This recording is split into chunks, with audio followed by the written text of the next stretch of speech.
जोहार, मैं उमेश कुमार। कहानी उमेश की जुबानी के 21वें एपिसोड में एक बार फिर से आप सभी का स्वागत करता हूं, अभिनंदन करता हूं, इस्तकबाल करता हूं। 21वें एपिसोड में जब मैं आज यानी कि आज की तारीख 13 जुलाई को आप सभी के बीच ला रहा हूं, यानी कि आज के तारीख से ही जुड़ी एक दिलचस्प क्रिकेट, रोमांचकारी क्रिकेट की घटना या कहानी आप सभी को सुनाऊंगा। और उस क्रिकेट मैच के बाद या योग्य है कि क्रिकेट खेलने का तरीका या खिलाड़ियों का टेम्परामेंट चेंज हो गया तो अतिशयोक्ति नहीं होनी चाहिए, स्पेशली भारतीय खिलाड़ियों का। तो चलिए शुरू करते हैं। 13 जुलाई 2002 नेस्ट वेस्ट श्रृंखला के फाइनल मैच इंडिया और इंग्लैंड के बीच खेला गया। स्थान था इंग्लैंड, मैदान था लॉर्ड्स, जिसे क्रिकेट का मक्का कहा जाता है। जो मैच 13 जुलाई 2002 को खेला गया, उसका स्क्रिप्ट, उसकी पटकथा लिखी गई थी 3 फरवरी 2002 को, और वह मैच था इंडिया और इंग्लैंड के बीच, यानी कि दो सेम राइवलरी बोल सकते हैं कि जो राइवलरी शुरू हुई थी, द्वंद्व शुरू हुआ था, वो 3 फरवरी 2002 को शुरू हुआ था मुंबई के वानखेड़े के मैदान में। 6 मैचों की सीरीज चल रही होती है, छठा मैच चल रहा होता है, अंतिम मैच चल रहा होता है भारत और इंग्लैंड के बीच। इंग्लैंड की टीम पहले बल्लेबाजी करने उतरती है और बोर्ड पर टांगती है 255 रन, और इंडिया को जीत के लिए चाहिए होते हैं 256 रन। जवाबी पारी खेलने उतरती है भारतीय टीम। मैं आपको बता दूं, कप्तान सौरव गांगुली को छोड़कर कोई ऐसा बल्लेबाज नहीं है जो टिक कर सामना करता है इंग्लैंड के गेंदबाजों का। सौरव गांगुली शानदार 80 रन तो बनाते हैं, लेकिन वो नाकाफ़ी साबित होते हैं। सौरव गांगुली के अलावे थोड़ी बहुत जिजीवेसा या विल पावर जो दिखाते हैं वे होते हैं वाम हस्त लेफ्ट हैंडर बल्लेबाज हेमंग बदानी, जो अंत तक खेलते तो हैं लेकिन वो जीत नहीं दिला पाते हैं। दरअसल जब हेमंग बदानी लास्ट तक टिके रहते हैं तो समस्या ये रहती है कि उनके साथ टेल एंडर रहते हैं, कोई विशेषज्ञ बल्लेबाज नहीं रहता है। जब भारतीय टीम को अंतिम ओवर में 6 गेंद में 11 रनों की दरकार होती है, उस समय इंग्लैंड टीम अपने सबसे अच्छे ऑलराउंडर, या इंग्लैंड का नहीं, हम कहें कि उस समय के वर्ल्ड के सबसे अच्छे ऑलराउंडर, ग्रेट ऑलराउंडर, हरफन मौला खिलाड़ी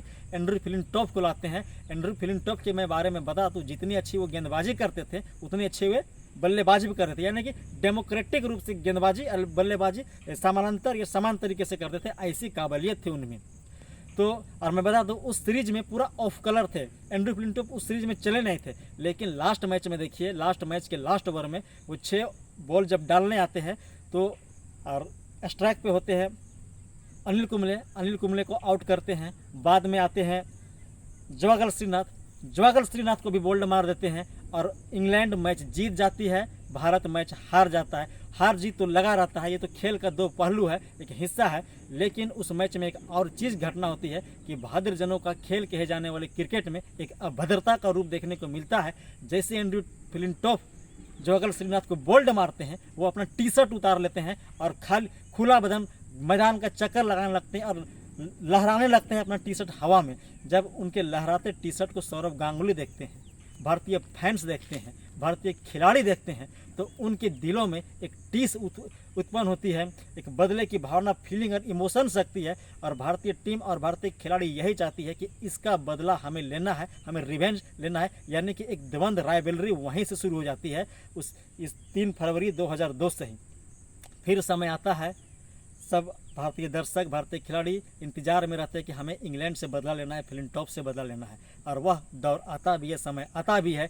13 जुलाई 2002 नेट वेस्ट सीरीज़ का फाइनल मैच, वो ट्राई नेशन सीरीज होती है इंडिया, श्रीलंका और इंग्लैंड के बीच, लेकिन फाइनल पहुंचती है इंडिया और इंग्लैंड। स्थान क्रिकेट का मक्का लॉर्ड्स। पहले बल्लेबाजी करने उतरती है इंग्लैंड और उसे शुरुआती झटका लगता है निक नाइट के रूप में। जहीर खान लो फुल टॉस में बोल्ड मारते हैं निक नाइट को, लेकिन तभी बल्लेबाजी करने के लिए उतरते हैं इंग्लैंड के कप्तान, जो भारतीय मूल के खिलाड़ी हैं, नासिर हुसैन, और दोनों पिच पर जम जाते हैं, खूंटा गाड़ देते हैं और मैदान के चारों ओर शॉट लगाना शुरू करते हैं। मार्कस ट्रेस्कोथिक 109 रनों की धुआंधार पारी खेलते हैं और नासिर हुसैन 115 रनों की, और रही कसर फिर से उतार देते हैं। एंड्रू फ्लिंटॉफ का जिन फिर से बाहर निकलता है और 32 गेंद में 40 रन कूट देते हैं और भारतीय टीम के सामने 325 रन खड़ा करते हैं, यानी कि जीत के लिए अब भारत को यहाँ से 326 रन चाहिए अगर उसे नेटवेस्ट ट्रॉफी श्रृंखला जीतनी है तो।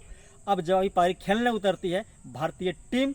मैं बता दूं कि भारतीय टीम और भारतीय टीम के खिलाड़ियों में उनके दिलों में ये ज्वाला धधकते रहती है, बदले की भावना धधकते रहती है। खास करके सौरव गांगुली, जिनका एटीट्यूड ही उस समय कुछ और रहता है, उनके अंदाज और तेवर तल्ख रहते हुए बतौर सलामी बल्लेबाज क्रीज पर आते हैं सौरभ चंडीदास गांगुली, प्रिंस ऑफ कोलकाता, और उनके साथ उनके जोड़ीदार आते हैं नजफगढ़ के नवाब विस्फोटक बल्लेबाज वीरेंद्र सहवाग। और जब वो बल्लेबाजी शुरू करते हैं, पहले ओवर से धुआंधार बल्लेबाजी शुरू करते हैं और भारत, मैं आपको बता दूं, 14 ओवर में ही 105 रन स्कोर पर टांग देता है। और उस समय सौरभ गांगुली T20 फॉर्मेट के अंदाज में खेलते हैं और 35 बॉल में ही 50 रन बना डालते हैं, लेकिन 60 रनों के व्यक्तिगत स्कोर पर उनका विकेट गिर जाता है। और उनका विकेट गिरने के बाद ही तू चल मैं आई के तर्ज पर वीरेंद्र सहवाग भी आउट होकर चले जाते हैं। जो भारतीय टीम का स्कोर 105 पर 0 विकेट था, 146 पर 5 विकेट हो जाता है। और इन 5 विकेटों में सौरभ गांगुली, वीरेंद्र सहवाग, दिनेश मुंगिया, दावाल यानी कि राहुल द्रविड़ और मास्टर ब्लास्टर सचिन तेंदुलकर का विकेट। जब सचिन तेंदुलकर का विकेट गिरता है तो भारतीय खेमा में पिन ड्रॉप साइलेंस छा जाता है। भारतीय टीम को लगता है कि अब मैच हम हार गए। इवन सौरभ गांगुली भी उम्मीद छोड़ देते हैं और भारतीय दर्शक को भी लगता है कि अब मैच हार जाएंगे। और जब वह मैच नेटवेस्ट लॉर्ड्स में चल रहा होता है, भारत में उस समय रहता है 9:30 बजे का रात का समय रहता है। भारतीय दर्शक, ज़्यादातर दर्शक टीवी सेट को ऑफ कर देते हैं, रेडियो सेट को ऑफ कर देते हैं और सोने चले जाते हैं। ये चूँकि मैं 90s किड हूँ और मैं भी उस मैच को रेडियो पर सुन रहा होता हूँ, मैं और मेरे साथ भी 4-5 दोस्त सुन रहते हैं, वो भी रेडियो में मैच सुनने को छोड़ के वे चले जाते हैं। ये कहते हैं कि भारत मैच हार जाएगा, लेकिन मुझे उम्मीद थी कि मैच शायद कुछ चमत्कार हो, कुछ मिरेकल हो, और होता भी यही है। सचिन तेंदुलकर के आउट होने के बाद क्रीज पर आता है एक 22 साल का नौजवान, चंडीगढ़ का नौजवान, योगराज सिंह का बेटा युवराज सिंह, और एक तरफ इंड पे होता है इलाहाबाद का 23 साल का दुबला पतला लड़का मोहम्मद तारिफ का लड़का मोहम्मद कैफ। दोनों के सर पर जुनून सवार होता है मैच जीतने का। दोनों में ये भावना होती है कि हमें इंग्लैंड को पटकनी देनी है, उसके घर में देनी है। और इसी एटीट्यूड के साथ, नेवर से डाई एटीट्यूड के साथ ये बल्लेबाजी शुरू करते हैं। और मैं बता दूं कि बल्लेबाजी के शुरुआती दौर में ही युवराज सिंह को उंगली में चोट लग जाती है, उनका उंगली फ्रैक्चर हो जाता है, लेकिन उनके मन में ये विल पावर होता है कि हमें मैच जीतना है। लड़ने की या जीतने की भावना से वो उतरते हैं और एंड्रू फ्लिंटॉफ गेंदबाजी करने आते हैं, जो सबसे अच्छे गेंदबाज को लगातार 3 चौका मारते हैं, हैट्रिक चौका मारते हैं, ऐलान कर देते हैं कि हम यहाँ आए हैं और जीतने के लिए आए हैं। 63 गेंद में 69 रनों की शानदार पारी, 9 चौके और 1 छक्के की सजी पारी खेलने के बाद युवराज सिंह को पॉल कॉलिंगवुड आउट कर देते हैं। और जब वो आउट होते हैं तब उनकी जिम्मेवारी, उनका सारों दारोमदार मोहम्मद कैफ अपने कंधों पर लेते हैं और ये अपना खेलने का तरीका चेंज करते हैं। वे अटैकिंग क्रिकेट खेलना शुरू कर देते हैं और अटैकिंग क्रिकेट इस कदर खेलते हैं कि वो रन रेट को भी मेंटेन करते हैं और विकेट को भी मेंटेन करते हैं। लेकिन समस्या उनके साथ ये थी कि युवराज सिंह आउट होने के बाद उनके साथ टेल एंडर थे, अनिल कुंबले, हरभजन, आशीष नेहरा, जहीर खान, हरभजन सिंह, ऐसे ही बल्लेबाज उनके साथ बच गए थे। तो ज़्यादातर स्ट्राइक वो अपने पास रख रहे थे। यह मैच भी लास्ट ओवर तक जाता है। लास्ट ओवर यानी कि जब 12 बॉल बच जाता है, तो यानी कि जब 7 बॉल बचता है, मैं 7 बॉल से बताता हूँ, 7 बॉल में भारतीय टीम को चाहिए होते हैं 6 रनों के लिए 6 रन। और स्ट्राइक पर होते हैं मोहम्मद कैफ जोरदार शॉट लगाते हैं, लेकिन गेंद बल्ले का किनारा लेती है, सीमा रेखा के बाहर थर्ड मैन में 4 रनों के लिए जाती है। अब बचता है 6 गेंद में 2 रन, लेकिन दिक्कत ये थी कि स्ट्राइक चला जाता है। जो सामने बल्लेबाज रहते हैं जहीर खान, और जहीर खान चूँकि गेंदबाज रहते हैं, उनको अनुभव नहीं रहता है, ज़्यादा खासा अनुभव नहीं रहता है बल्लेबाजी का, वो 2 गेंद बीट कर जाते हैं। और फिर देखिए, फिर लास्ट ओवर करने वही गेंदबाज एंड्रू फ्लिंटॉफ आता है और 2 गेंद बीट कर देता है जहीर खान को। और तीसरी गेंद से पहले मोहम्मद कैफ जहीर खान पास जाते हैं, कुछ गुफ्तगू करते हैं, और तीसरी गेंद जैसे ही फेंकने आते हैं एंड्रू फ्लिंटॉफ जब गेंद लेके आते हैं तो जहीर खान डिफेंस करते हैं और मोहम्मद कैफ चीते की रफ्तार से जाते हैं और उन्हीं के इंड पर थ्रो होता है, जिस इंड पर मोहम्मद कैफ दौड़ रहे होते हैं, डेंजरस इंड पर। और मोहम्मद कैफ चूँकि वो एथलीट बहुत अच्छा चुस्त दुरुस्त खेल रहते हैं, वो चीते की रफ्तार से डाइव मारते हैं, गेंद विकेट को हिट नहीं करती है और ओवर थ्रो में इंडिया दौड़ के 2 रन पूरा करता है। और इस 2 रनों के साथ ही पूरा स्टेडियम में मंजर, या इंडिया का खिलाड़ी या इंडिया का दर्शक उस खुशी के मंजर में, समंदर में डूब जाते हैं, एक दूसरे को बधाइयाँ देने लगते हैं, शुभकामना देने लगते हैं। वहीं दूसरे और इंग्लैंड के खिलाड़ी माथा पकड़कर बैठ जाते हैं।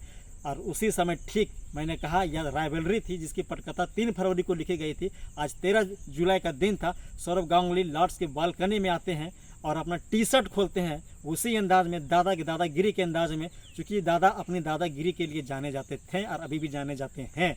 दादा यानी कि सौरव गांगुली टी शर्ट उतारते हैं, लहराते हैं और मुंह चिढ़ाते हैं पूरे इंग्लैंड की टीम को और एंडी फ्लिंटॉफ को और कहते हैं कि हिस्ट्री इज रिपीट। और सौरव गांगुली खुद कहते हैं कि जब वो टी शर्ट उतारें तो उनके साथ 2 खिलाड़ी युवराज सिंह और हरभजन सिंह भी टी शर्ट उतारने के लिए तैयार थे, लेकिन उसी समय एक कूल माइंड यानी कि भद्रजनों का खेल, जो क्रिकेट कहा जाता है, एक भद्रजन इंडिया टीम में दावाल राहुल द्रविड़ उन्हें ऐसा करने से रोकते हैं और टी शर्ट लहराते हुए सौरव गांगुली ऐलान कर देते हैं कि अब इंडिया टीम बदल चुकी है, अब का जनरेशन यंग ब्रिगेड आत्मविश्वास और प्रतिभा से लबरेज है। ये विपक्षी के आंख से आंख मिला के बात करता है और विपक्षी के जबड़े से जीत छीनने के लिए खेलता है।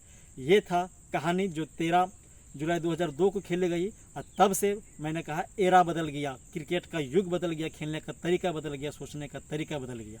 आपने कहानी को सुना, आई होप आपको कहानी अच्छी लगी होगी। नेक्स्ट वीडियो में फिर जुड़ेंगे नए कहानी के साथ, तब तक आप सभी को धन्यवाद। जोहार।